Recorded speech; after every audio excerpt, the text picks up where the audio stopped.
Hello and welcome to another video trying to get you the very top grades, and today's one really does do that super quickly. As you know, we're checking out my history, and this is a 20th century poem which is highly unusual. It's one of the few in your anthology which is guaranteed to move you towards grade 7 and above. The quotations we'll be looking at you will see highlighted in yellow. They're here and here. This one about Columbus and the natives of the Caribbean. A super short one about Mary Seacole. And then the ending. You're hopefully used to my advice by now that always writing about the ending brings you up into the very top grades. As usual, I'll be taking you through the Foss way, which will help you have a devastating analysis that will impress the examiner, and give you a method for analysing any poem, including the unseen. Right, let's get going. Right, our first quotation is always from the beginning of the poem, because that's where the poet gives us their viewpoint. The viewpoint here is this opposition between them and myself, and that's repeated twice. It's a powerful form of repetition to show that this is a protest poem. This particular repetition, where you get it at the beginning of a line, is called anaphora, and you'll be used to that from my analysis of The Charge of the Light Brigade. If not, check that out later. We also have the use of assonance, where you repeat the vowel sound. Dem, tell, the E there. The me is a different sounding vowel, but it's still visually a repetition. And he's building up a rhythm here because he's making a political point. Just like in London, the rhyme is very simplistic because it's aimed at a childhood audience as well as an adult one. Why? Well, because he's talking about the kinds of history we're taught in schools, and he's deliberately trying to get us to educate children in a different way. Not just Afro-Caribbean children, because he's writing about his own personal Afro-Caribbean history, and that's the obvious audience, but he also wants to educate his white readership, because John Agard moved to the United Kingdom at the age of about 28, and had to adjust to this new culture and realize that it was, in the best sense of the word, prejudiced. And by that I mean it wasn't necessarily overtly racist. This poem isn't about people being overtly racist. It's about how education itself is unintentionally racist by excluding a particular worldview, and that is giving the facts about African identity and Afro-Caribbean identity and just concentrating on this Eurocentric, this European view of what history is. Now, the dialect choice, where he uses the word choices that aren't standard English, that's a dialect choice, also shows how he is in opposition to the them. However, he's overcoming the them, in other words, British society, by naming them in his own way with his own dialect, dem, and therefore that shows how his protest, he believes, is going to be victorious. This poem is going to change our way of thinking. And then we need to understand that the repetition of me doesn't mean that this is only a personal poem. Agard is saying, look, this is my personal experience, this is about me, but actually my experience here is representative of any immigrant in our country from Africa or the Afro-Caribbean islands. So he's making a bold move and saying, look, my story is representative of millions more. Now we come to this amazing metaphor and this idea that his eye has been bandaged. So he hasn't been blinded by the history that's taught in schools because he's been damaged. He's actually been told he's been damaged and therefore had the bandage put around his eye. But actually there's nothing wrong with his eye. It's just that his vision has been obscured. So the false view of history is mirrored by this false treatment of his eye. He's been having a bandage put on it in the metaphor when there's nothing wrong with his eye.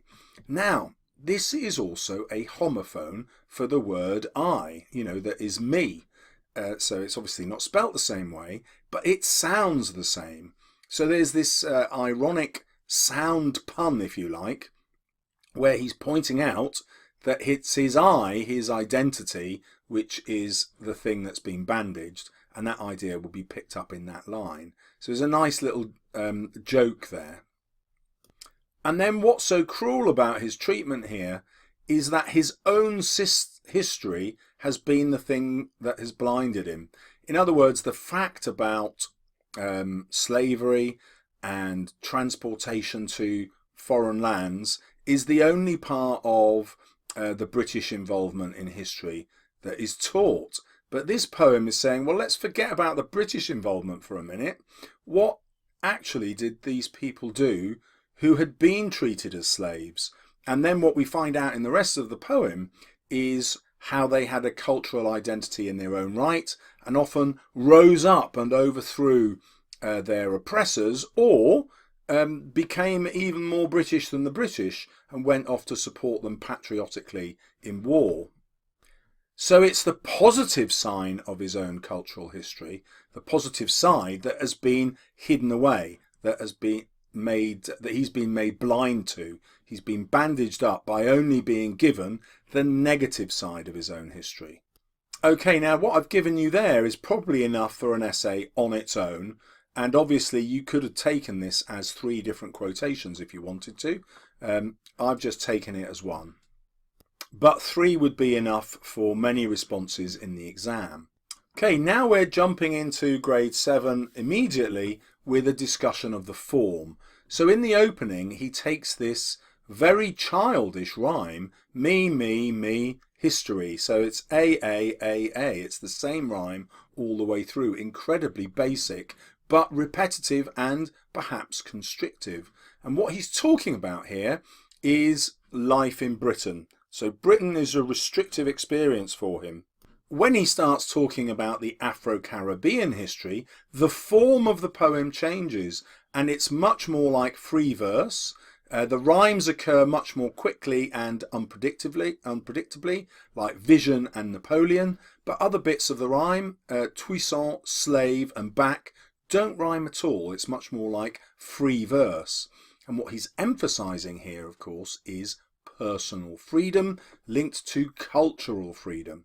And he's making a contrast between this level of freedom when he's exploring his real history, his real past culture, and he's comparing it to the restriction of living in Britain with this limited view of history, which is reflected in the limited rhyme. So that's probably grade 8 or 9, and we're not even 10 minutes in. Now we next have to consider his choice of historical example.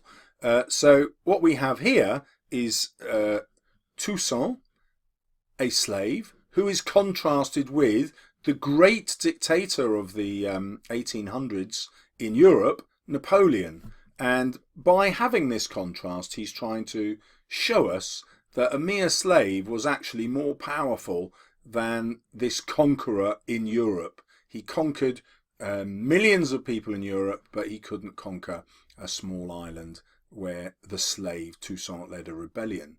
So that's an easy way to show how he thinks in the future he could overcome the great weight of European historical perspective with history. So this small poem is just like the small slave Toussaint, who is overthrowing a much bigger power. Now obviously Agard isn't advocating some kind of violent revolution. He's actually talking about the world of education and how we understand history.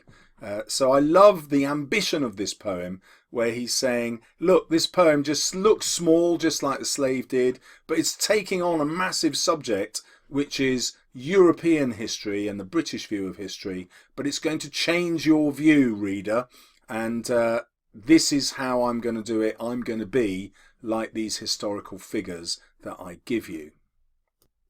So while he's giving us a peaceful protest and a logical one and a reasoned one, he then highlights for us what he's not going to do. He's not going to be as the Europeans were in history. And that's why he chooses this example. Then tell me about Columbus and 1492. So Christopher Columbus famously discovered, and I use that in inverted commas because obviously it was already populated, but discovered America in 1492. And that's a vision of how the Europeans took over the world. They claimed, if you like, what belonged to other people and took it for themselves. And then he develops that point here by pointing out something that most of us aren't taught in the history. We're taught about America, but we're not taught that Columbus initially stopped off on the Caribbean islands, and that led to the utter extinction of the Caribs and the Arawaks. So they were victims of genocide. They were slaughtered. And what's really interesting here for students of literature is Caribs were the origin of cannibals. And now there's no evidence historically that they actually ate anybody at all, but this was the myth put about by European settlers and part of the justification for killing them all off. So cannibal actually comes from the word Caribs, and also if you've read Shakespeare's The Tempest, Caliban, the original inhabitant of the island that Prospero lands on, he also comes from the word Caribs. And then there's the final irony that we still talk about the area as the Caribbean, but of course there's hardly any Caribs left. They were exterminated.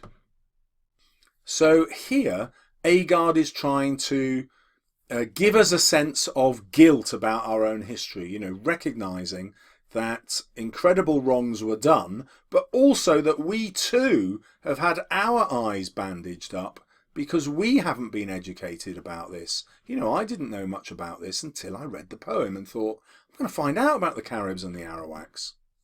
And there is possibly another irony that he intends us to have here. If we think about America, you can probably all name Indian tribes like the Sioux or the Apache or the Comanche. You know, these are names that we will have heard from films. Well, certainly I have, because I'm from a similar generation to John Agard, and when he wrote it, he would expect his audience to know all about the American Indian names, but these ones are foreign to us because they've been erased from history. This is a story that we haven't been told. Okay, well now we come towards the end of the poem, and he does something quite interesting, I think, is he stops looking at historical battles and he picks on Mary Seacole, a woman who went to the Caribbean, left the Caribbean and went to the Crimean War. Again, there's your link to the Charles of the Light Brigade, and decided to become a nurse helping the wounded. Now, she is described as a healing star. Now, remember I told you that when he chooses these historical figures, he's using them as a parallel to what he wants to do. So he wanted to be like Toussaint, the slave, defeating this Eurocentric view of history. Now he wants to be like Mary Seacole, who travelled to become a healing star. So this method is a metaphor again, and it's kind of mythologizing Mary Seacole. It's making her represent something much bigger than herself, as though she is a star in the sky, somebody to guide us. So obviously Agard is saying, well, I want to be somebody to guide you, reader. I want to guide you to this new understanding of history. But I don't want to do this through violence. I want to do it through healing.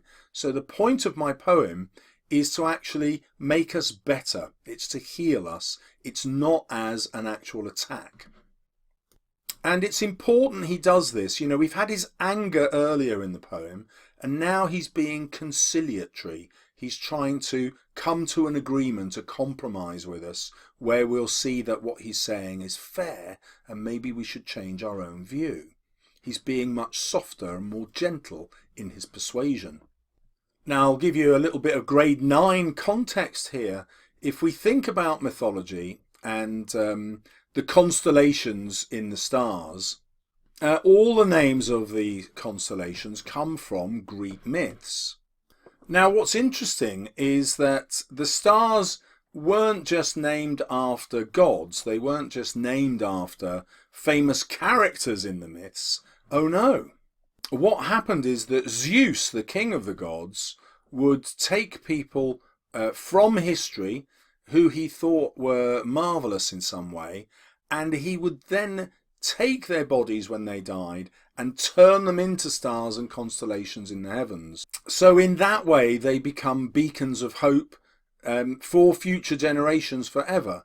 And that's what Agard is trying to do here. It's almost like creating a visual map, you know, that when we look up in the sky, we'll still see her. Or when we look at a yellow sunrise, we'll have in mind Mary Seacole. And if we take that a step further, Seacole is the marrying of sea with something really hot, the coal that you burn. And so the burning element gives us the idea of the heat of a star. It also gives us the idea of a yellow sunrise, the heat rising up out of the sea, you know, the sun rising from the sea like sea and coal. Okay, now we move to the end, and this is where we get the changed point of view. So we've still got what them tell me, they're still telling me the same thing, but the difference now is that he feels empowered. By going back and seeing the real history of his ancestors, he is now able to have a new identity. He ends, this is part of the form and structure of the poem, with a couplet, which is a traditional way of rounding a poem off, particularly where you're getting a happy ending. So this is his way of signalling that there is a happy ending to this story. He's talking now as a role model to people from Afro-Caribbean descent and saying, you can be like me, you can have your own identity. And then there's this lovely use of metaphor again with this verb, carving out me identity. And I love this. It's presenting him as a sculptor, where he's going to carve a masterpiece out. So what he's suggesting here is that when you do carve out your own identity, it's like creating an artwork, something beautiful that's going to last. It's going to change history. And obviously he's also making a comment on his own poem, because this poem is carving out his identity, and he's saying, look, I think this poem is a work of art. It's not there just to be admired as beautiful, it's also there to change your view of how you look at the world. And I love that as a definition of art. It's got to be both beautiful and change our perspective of the world. We see the world in a different way as a result of seeing that work of art.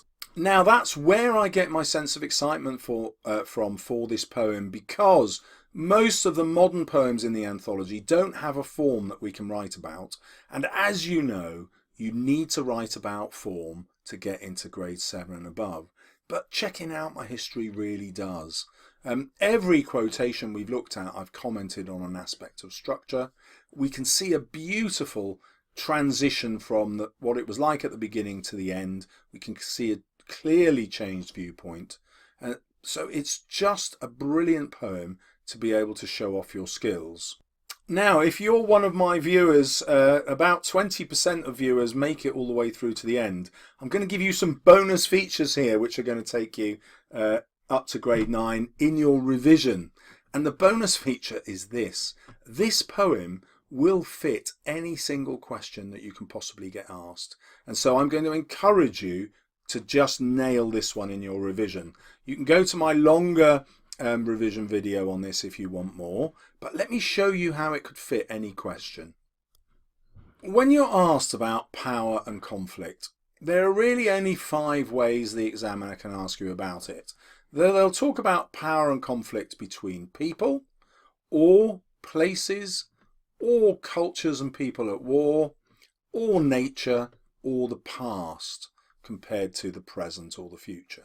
There isn't anything they can ask you that won't fall into one of those 5 categories. If you can think of one, please drop me a note below and I'll try and make a video of it to improve my own revision. However, I'm now going to show you how this poem will hit all of those 5 things. In other words, it will match any question. So this is obviously a conflict between the past and the present. It's also the conflict between people. the majority British population in conflict with the British immigrant population. It's a conflict over time because it is about history. It is even here about nature, about our natural state. You know, that's the metaphor of the eye, that's the healthy body, which is being bandaged up as though it were ill. So it's treating nature as though there was something wrong with it. And here it's Afro-Caribbean nature. Here we've got the obvious war-based nature of the poem, and there are lots of others in this poem that I haven't highlighted. So you've got Shaka the Great Zulu, for example, and we've already covered the warlike extermination of the Caribs and the Arawaks, and then the contrast of how the Caribbeans behave in war, operating to care for the wounded, as we had with Mary Seacole. There are a huge number of places mentioned in the poem, and mainly you've got this division between the Caribbean and the European. Because the whole poem is about reinterpreting the past, it's really easy to focus on this kind of question, and so the one that appears weakest is nature.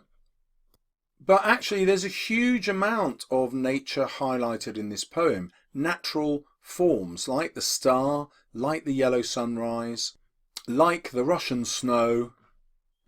We didn't talk about Nanny de Maroon because I confined myself to 5 quotations, but you can see all the description of her is based on nature. So the more you look at this poem, the more you'll find in it. I don't want to make this video super long, but hopefully I've persuaded you that these 5 things are the only things you'll get asked about, and this poem will fit them all.